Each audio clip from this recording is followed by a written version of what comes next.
এই রেসিপিটা আপনারা অনেকবার রেস্টুরেন্টে খেয়েছেন, কিন্তু এই রেসিপি কিভাবে বাড়িতে বানাবেন সেটাই আজকে আপনাদের সামনে করে দেখাবো। একবার বাড়িতে বানিয়ে দেখুন, আশা করি সকলেরই মুখে লেগে থাকবে। আমাদের আজকের রেসিপি হচ্ছে চিকেন শাহি কোরমা।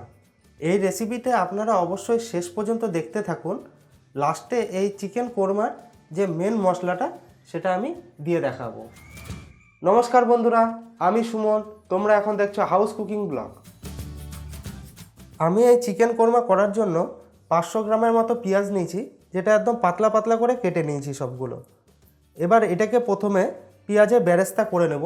চলুন দেখে নেওয়া যায় কিভাবে বেরেস্তাটা করতে হয়। আমি এখানে শাহি কোরমা করার জন্য সরষের তেল ইউজ করব। এটাতে কিন্তু কোনো সাদা তেল ইউজ হয় না। শাহি কোরমা করার জন্য কিন্তু বেশি পরিমাণে ঘি আর তেলের দরকার হয়। এখানে কোনো রকম কঞ্জুসি করা চলবে না। তেলটা আমার গরম হয়ে গেছে, এবার পেঁয়াজগুলো দিয়ে নেব।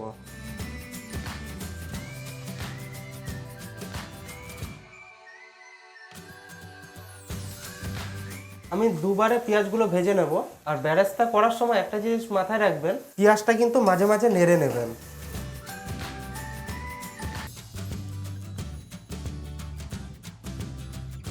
আর বেরেস্তা করার আসল জিনিস হলো পেঁয়াজের মধ্যে কিন্তু কোনো রকম লবণ দেবেন না এই ভাজার সময়, তাহলে যে পেঁয়াজের ক্রাঞ্চি ভাবটা সেটা আসবে না।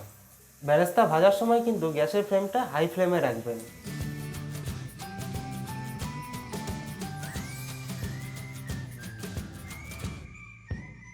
পেঁয়াজগুলো যখন এরকম অবস্থাতে থাকবে তখন এগুলোকে তুলে নেবেন।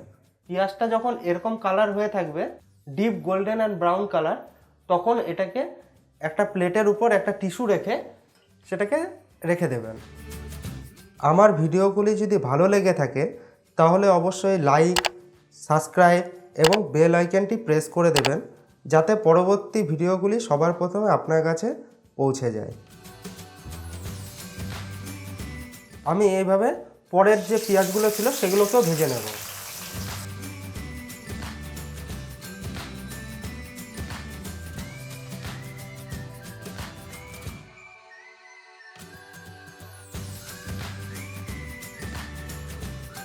যেহেতু ভিডিওটাকে আমি বড় করব না, তাই এগুলোকেও সেমভাবে ভেজে আমি ফিরে আসছি।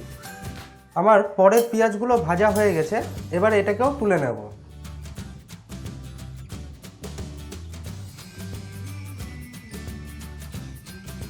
আমি ওই একই তেলের মধ্যে এবার কটা কাজু বাদাম ভেজে নেব।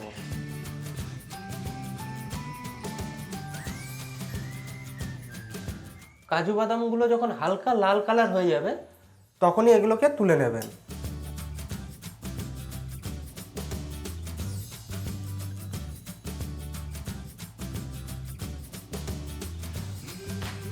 আমার এখানে বেরেস্তাগুলো দেখুন কতটা ক্রাঞ্চি হয়েছে।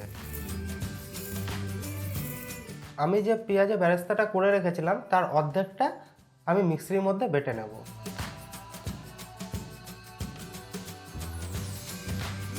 তার সঙ্গে আমি যে কাজুগুলো ভেজে রেখেছিলাম সেগুলোকেও বেটে নেব। এইবার এই মিক্সিতে যখন আপনি বাটবেন তখন হালকা পরিমাণে জল দিয়ে নেবেন, যাতে এটা বাটাটা স্মুথ হয়। আমি আজকে চিকেনের শাহি কোরমা করার জন্য এখানে 800 গ্রামের মতো মাংস নিয়ে নিয়েছি।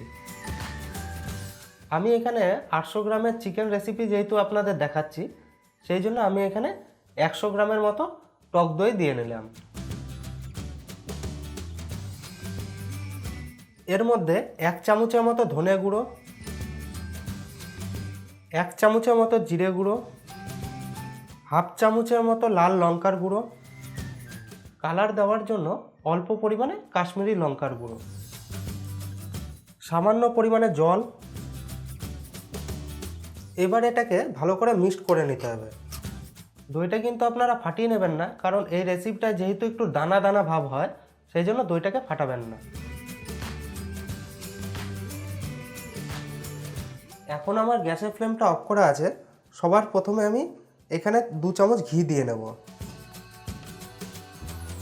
আমি কিন্তু এখানে বড় চামচের 2 চামচ ঘি দিলাম।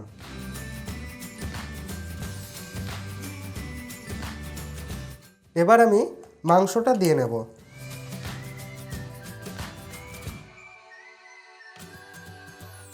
আমি মশলাটা বানানোর সময় 100 গ্রামের মতো দই দিয়ে নিয়েছিলাম। এখন আমি এখানে 50 গ্রামের মতো দই দিয়ে নেব। এখানে আমি 2টো তেজপাতা দিয়ে নিলাম, 2টো বড় এলাচ, দারচিনি, ছোটো এলাচ আর কয়েকটা লবঙ্গ, স্বাদ মতো লবণ, গোটা জিরে। গোটা জিরের পরিমাণটা একটু বেশি লাগবে। আর যে মশলাটা আমি দই দিয়ে রেডি করেছিলাম সেই মশলাটা।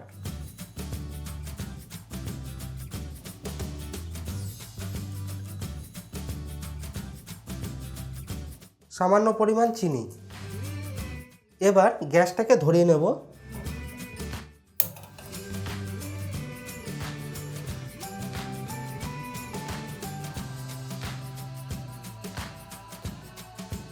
আমি এখানে 2 চামচের মতো আদা বাটা আর রসুন বাটা দিয়ে নেব, বড় চামচের 2 চামচ। চিরা কাঁচা লঙ্কা দিয়ে নেব ঝালের জন্য। পাতলা পাতলা করে স্লাইস করা আদা দিয়ে দেব।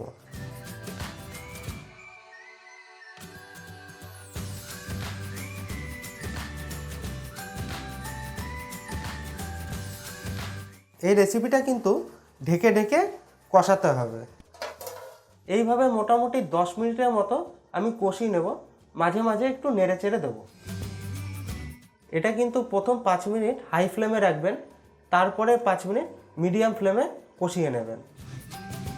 যখন মাংস থেকে এরকম তেল ছেড়ে আসবে তখন আর আমি এটাকে ঢাকা দেব না। আমার চিকেনটা কিন্তু সিদ্ধ হয়ে গেছে। এখন আমি যে পেঁয়াজের বেরেস্তাটাকে বেটে রেখেছিলাম সেটাকে দিয়ে নেব।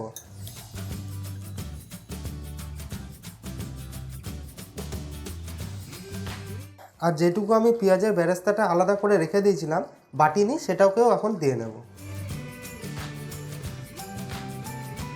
কিছুটা স্লাইস করা আদাও দিয়ে নেব, ধনেপাতা কুচি,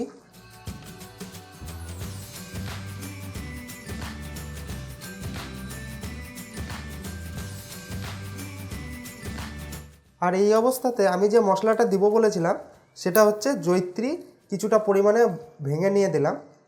এটাকে অনেকে আবার গুঁড়ো করেও দেয়। আর জায়ফলটাকে গ্রেডারে গ্রেড করে দেবো। জায়ফলটা কিন্তু বেশি দেবেন না, তাহলে তিতো হয়ে যাবে। আর সবথেকে মেন উপকরণ যেটা, সেটা হচ্ছে কিছুটা কেওড়া জল। এবার এটাকে নেড়ে চেড়ে মোটামুটি আর 1 থেকে 2 মিনিট এটাকে কষিয়ে নেব। আর সামান্য পরিমাণে গরম মশলা। তাহলেই আমার আজকের রেসিপি তৈরি হয়ে যাবে চিকেন শাহি কোরমা।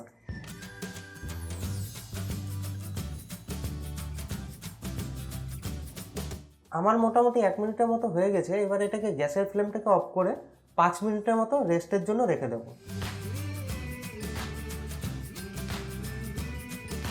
আমার মোটামুটি 5 মিনিটের মতো এটাকে রেস্ট দেওয়া হয়ে গেছে। আমার আজকের চিকেন কোরমা রেডি হয়ে গেছে।